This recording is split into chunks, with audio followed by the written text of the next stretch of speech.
Yo, guys. So there's this song by a pretty famous fellow Long Island boy called "All My Life's a Circle." Now I mention that because that's kind of what this tech tip is all about. One way or another, everything just kind of comes back around and makes total sense. All right, and that's what we're going to talk about on this week's Tuesday morning tech tip from Pugliese Speed Shop. Now, I know everybody always thinks as soon as you say Long Island singer Billy Joel, right? That's the one. I get it. The guy's awesome. But as we learned this weekend, when I say we, I mean me and my buddies that we shot down to Florida for the weekend. Like every song that came on the radio, Long Island band. So there's a whole lot more out there, and you should check them out. They're pretty good. Just I'll have the kids start putting a list right here of all the people that are from Long Island that have had pretty big impacts. And one, a lot of people forget him. Harry Chapin, that's the guy I'm talking about. And, well, everybody knows he had Cats in the Cradle, but there's another song. And I'm rambling, but you should already know that by now, right? That's how this goes. So the reason I say All My Life's a Circle, well, actually, Harry said it. I just repeated it, is my mom actually gave me the idea for, well, yesterday's memory, which led into today's tech tip. So, she's a huge Harry Chapin fan. I'm sure you could see how that went, right? But last week on the Monday Morning Memory, we talked about my 1996 Dodge Neon and how, I don't want to say I got taken, but no, it didn't work out, that whole ownership, really, as I had hoped it would. And, well, there was a lot of good stories, a lot of good memories. At the time, there was a lot of heartache, headaches, and pains in the ass. A lot of it rotated around the warranty, right? Well, on yesterday's Monday Morning Memory, another Chrysler product from the late 90s that, well, its demise was also my fault. But this one was a little different. Actually, it wasn't a total demise. It might have been a bump in the road. If you watch the video, you know what I mean. But yeah, the warranty there actually helped out, which sometimes I do, sometimes I don't. And guys, these prices on these warranties are getting effing ridiculous as the years go on. So I want to sit down and I want to have a conversation, probably mainly a one-way one, but feel free to comment, as to whether or not it's worth it to get a warranty on something. Is it, well, let's just sit down and talk about it. All right, first, while those two situations might seem very, very similar, they're also very different. And on a couple aspects, so first, if you didn't see the Monday Morning Memory, you can go back and watch them. They come out every Monday morning, and they stay there forever because that's just kind of how YouTube works. But I'll give you a quick synopsis, all right? The 96 Neon, transmission blew up. They didn't want to cover it. They finally did once my old man kind of threatened them and all that kind of thing because, well, they were just crumb bum service department and finally got caught for being a crumb bum service department. The other one, they didn't want to cover it later because they said I put it in the spark plugs. So because the guy at Chrysler didn't do it, now it's not covered. And this seems to be something, guys, no matter what warranty I have, the first thing they do is they always try to figure out a way to not cover it. With my mom's Cirrus, it never should have been covered under warranty, guys. I borderline destroyed that car in the one hell ride I kind of gave it. And the only reason they did cover it is because my dad brought it to the dealership that he worked at, and they found a way to make it legitimate. I'm not going to say that they scammed it or they did what it, because they didn't. I mean, the parts were legitimately broken, but they were broken. They didn't break, right? There's a difference there. So maybe had I brought my Neon to the guy, a place that wasn't full of scumbags, or, if it would have been somewhere my dad was working or just whatever, they would have found a way. I don't want to say that because it sounds like they're scammers, but and car dealerships have the worst reputation to begin with. And it's like nothing else, right? You know what they say, we can build a million bridges? That's kind of how that works. There's plenty of dealerships out there that are great and everybody's trustworthy and honest and they want to take care of you. And then there's a couple of pieces of shit that want to make $1 million on every sale. And, well, in my case, they wanted to double charge and make twice what they should make. And unfortunately, those couple bad apples make the rest of the guys look terrible. So that's unfortunate, but that's just how the world works. And we're not going to change that. Kind of like wind slamming the door for no reason. But for me, guys, recently I've been fortunate. Because we bought Megan's Camry, and we put 125,000 miles on that thing, and it never went to the dealership for anything other than a regular service. One time the check engine light came on, I read it, it was an evap code, I cleared it and tightened the gas cap. 10 years, we never had a problem. So everybody said, oh, Toyotas never break, there's never any problems, you gotta buy them. I agree, mostly, because my mom bought a Camry, she's got a 2020, and she does all the maintenance religiously. Anything they want done to it, she'll if there's any questions, she'll ask me or whatever, and we get it all done. And the car is kept super clean. It's garage kept. The perfect car, right? It's just great. One day she had a check engine light, and it was for now with the newer cars. If you probably figure this out, a lot of times if you get a check engine light, a lot of other things stop working. I think like her cruise control quit working and like parking sensor, all this weird stuff, right? And makes you think there's a lot more wrong. When it was a bad fuel injector or something in the fuel injection system, either way, there was a legitimate problem. And like my brother kept trying to clear it, but it just kept coming back. She brought it in. They needed this done. Luckily, she had the extended warranty because it would have been like a couple $1,000 job. And I think it costed a copay like $75. So the warranty helped her out there, right? And that was something my dad put on that car to make sure it was taken care of. Because he was a finance guy at dealerships forever, and he understands how all that stuff works. I do-ish, right?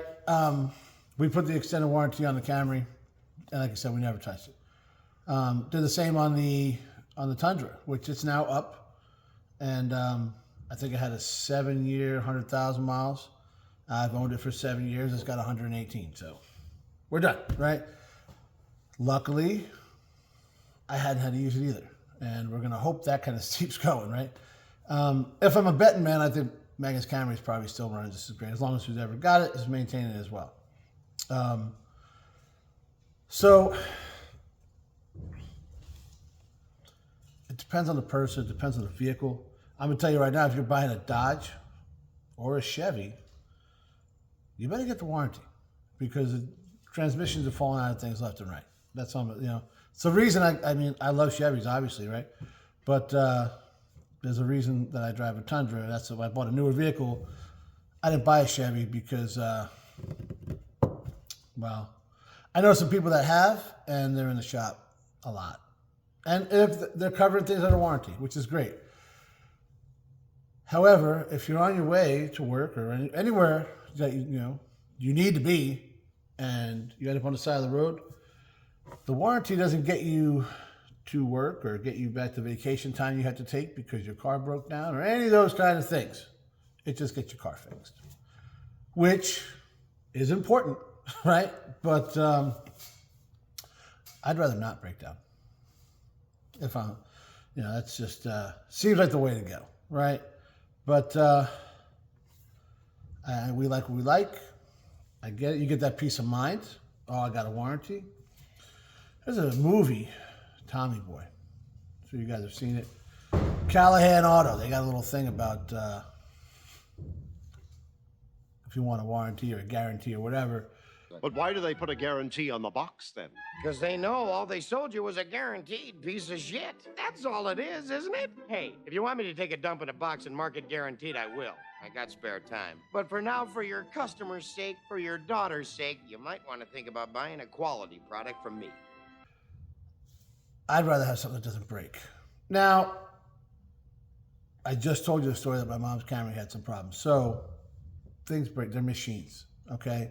Now, the more crap you get built into them, the more often they're gonna, well, not the more often, but the higher probability of them breaking. And that's just, again, the world we live in and how people want all their creature comforts. So that's just how we've designed ourselves now, right? But there's other warranties out there, guys. Like when I bought the Camry, we got this thing called Ding Monkey, and it was like, they probably could have come up with a better name. But it's catchy and I remember it. So maybe they did come up with the best name. Unlimited for the life of the car. If you get a ding, they'll come out and fix it. You know, paintless dent repair. You guys saw the kid did it on the OBS over here. And it works. It actually, guys, Megan's car took a beating when she worked at a pharmacy up the road a bit in the city-ish area. And the car sat in the parking lot, people coming and going all day. That thing took a beating. There was dings all over that thing. She curb checked one or two wheels. Maybe Andrew did too, because he was just getting his license. And like I said, we got a good amount of money for that car on a trade-in because it was freaking spotless. If we didn't have that coverage, every panel on that car was dinged. Two or three of the wheels were scuffed. We probably lost a couple $1,000. So I think I paid $700 for the service, and it was awesome. Until there's always that fine print, right? The fine print said you got to renew it every 3 years. I missed that. Not only did I miss it, the dealership had no idea either, right? So when I went to make a claim and they said, sorry, your service is expired. I'm like, what the hell are you talking about? They sent me the fine print, and sure enough, it was there. So I ended up going to the dealer, and I was pretty pissed about it. And it was right before I bought my Tundra. My buddy Jason bought a Tundra for them. We actually picked him up on the same day, which was crazy. But when he was working with the guy, he's like, hey, man, you got to take care of my buddy if you want me to buy this truck. So I was sitting there at Longhorn Steakhouse, and my phone rings. It's Jason, and he puts the guy on the phone, and he tells him, hey, man, bring that Camry by. I'll fix it. I'll get it taken care of. And sure enough, until the day I got rid of that car, if I ever had a ding in it, I hit the dealer up. I brought it over there on it was Wednesdays. I think the guy came by the dealership to make sure all the cars there were good, and they took care of it. That's a quality dealership. That's the ones I was talking about that will take care of you because they want your business. And it worked because I bought the Tundra from them. So I put the same coverage on the Tundra. I went to use it one time. I had it 4 years. Now, I knew about this 3-year thing. The dealer knew about this 3-year thing. The dealer expressed their concern to the company that they thought it was bullshit. And at the 2-year 11 mark day, whatever, I sent them an email. I want to renew my coverage. I got a confirmation. It was the whole thing. Conveniently, when I went to use it at 3 years, 6 months, or whatever it was, they didn't have that paperwork. And I had a copy of the email where I was requesting it, but nothing, I forget how it went. The way it was worded, I'd like to grab this guy that was, and just because he screwed me out of it. And, well, unfortunately, I went to a different dealership. Not unfortunately, because they treated us really good, but I went to a different dealership to buy the Crown. And, well, I curb checked it. And, well, this is a year now we're going on trying to get this fixed because they make it impossible, right? And I'm not blaming the dealer for this one, but I did just tell them that if they don't cover it, they can whenever I go to buy another one because it's not going to be from them. I say that because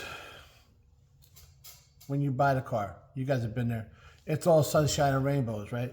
everything is great. This is this is that. We're going to love you for the rest of your life, right? And here's all your free coffee you want and whatever. And then I bring it in there, and I got this freaking chucklehead behind the counter who doesn't know his ass from his elbow when it comes to a car, right? He can sit on a computer and punch things in, but he doesn't know what the hell he's talking about. And it's very obvious. And like when I go in there, Megan goes in there and he's like, everything's great. I'm going to take care of everything. And then he's like, I get in there and he's like, he's almost intimidated. And I don't mean to do that, but he pissed me off. So I kind of mean to do that, right? They're telling her, yeah, you got to make a claim for this. God, it's not a freaking insurance, right? So she had to put in a claim for this curb thing. And now you got to bring the car in, drop it off Sunday morning or Sunday, whatever it was, and you can get it back, I don't know, Wednesday. 4 days to figure, are we molding a new freaking rim? Like, what are we doing? And every time it's another, you're paying good money for these cars. You're paying way more than these freaking things are worth. And they want to keep them for 4 or 5 days to fix a freaking wheel. So then I'm like, okay, well, I'll just bring you the wheel. How about I do that? I'll just bring you the wheel, fix the wheel. Well, they don't even come with spare tires anymore. So now I got to leave it in the shop here on a jack. So it's just even more of an inconvenience. So these services, while they're designed to help you, they don't help nobody. They give you a peace of mind when you buy the car, and then they screw you after. I swear to God. Taking my truck in to get the free oil change. It's easy. I just do it here now. I don't even bother with these guys. Free oil changes for life. Yeah, right here with that. Because you know what? By the time I set everything up and then I inconvenience myself to drive over, get this, I'd rather pay the $50, $100, whatever it costs me to buy the stuff and do it myself. First off, I know it's done right, because that's why I stopped going to the other dealership too. The service department tried to screw me. They didn't try. They succeeded, but they'll never get another dime of my money, which is stupid because between all the vehicles, that's like $100,000 spent at this dealership with all these cars I bought. So there you go, guys. Get a little worked up because this is why I hate new cars. And I bought the Tundra, and it's been a great vehicle, but I will never buy another new one, guys. I did it 30 years ago with the shitbox neon that screwed me for the next 5 years or whatever it was, 6 years. I got better luck with the Tundra just because I bought a more quality vehicle. But the inconveniences, like, it's supposed to be convenient. I don't find it convenient. I was talking about this with my mom. She does find it convenient because she's not working on cars. She's not doing this car. So for her to drop the car off and wait a little bit, not a big deal. Totally get that. So I think most people like me feel the same way, and most people like her feel the same way she does. Just weigh this stuff out, guys. These warranties are costing $4,000 or $5,000 to cover your vehicle. I don't even have that much in this truck. So think about that. And, I don't know if I changed anybody's mind, but I got a little something off my chest. So thanks for watching, guys.